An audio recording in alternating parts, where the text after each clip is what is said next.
I'm Reverend Reggie Longcry. I'm the pastor of Exodus Missionary Outreach Church in Hickory, North Carolina. Senator Edwards said his opposition to gay marriage is influenced by his Southern Baptist background. Most Americans agree it was wrong and unconstitutional to use religion to justify slavery, segregation, and denying women the right to vote. So why is it still acceptable to use religion to deny gay Americans their full and equal rights?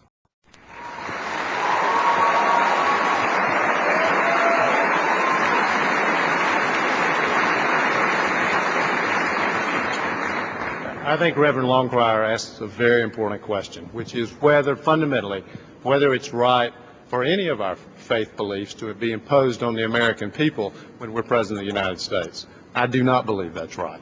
I feel enormous personal conflict about this issue. I want to end discrimination. I want to do some of the things that I just heard Bill Richardson talking about, standing up for equal rights, substantive rights, civil unions, the things that Chris Dodd just talked about. I think that's something everybody on this stage will commit themselves to as President of the United States. But I personally have been on a journey on this issue. I feel enormous conflict about it. As I think a lot of people know, my wife Elizabeth spoke out a few weeks ago, and she actually supports gay marriage. I do not. But this is a very, very difficult issue for me, and I recognize and have enormous respect for people who have a different view of it. Should also point out that the Reverend is actually in the audience tonight. Where is he? Right over here. Reverend, do you feel he answered your question?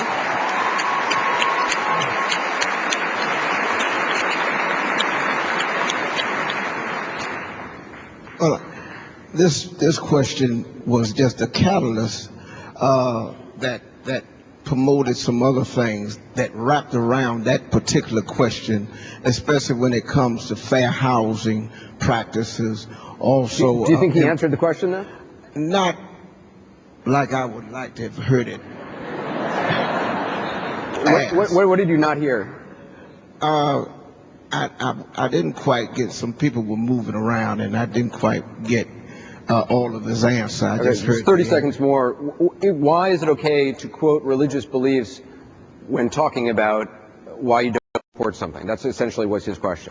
It's not. I mean, I've been asked a personal question, which is, I think, what Reverend Longcrier is raising.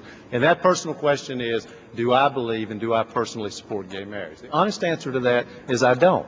But I think it is absolutely wrong, as President of the United States, for me to have used that faith basis as a basis for denying anybody their rights. And I will not do that when I'm President of the United States. Senator Obama,